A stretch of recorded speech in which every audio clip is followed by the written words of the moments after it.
masidlan aton mission story kay Scary Animals.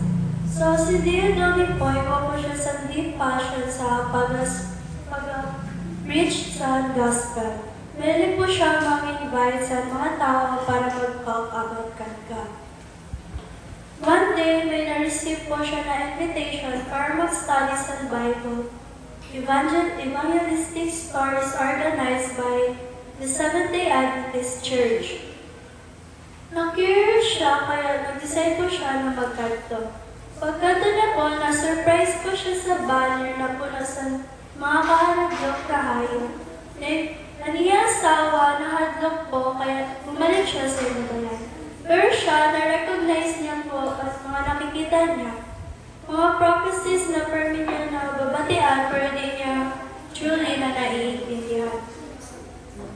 So he kept coming back and little by little naintindihan niya ang mga symbols. Lagang importance sa seventh day, naging clear sa iya. When the preacher invited those who are ready for baptism, wala po siya nagduwa-duwa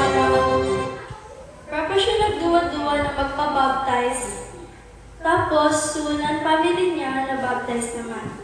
Today, Theodore continues to walk faithfully with God, sharing the full truth of the Bible. This story shows na dili po kita magduwa-duwa na ihatagan natin heart sa Ginoo. Ama lang po natin kaseta. Good morning and happy Sabbath po sa akin.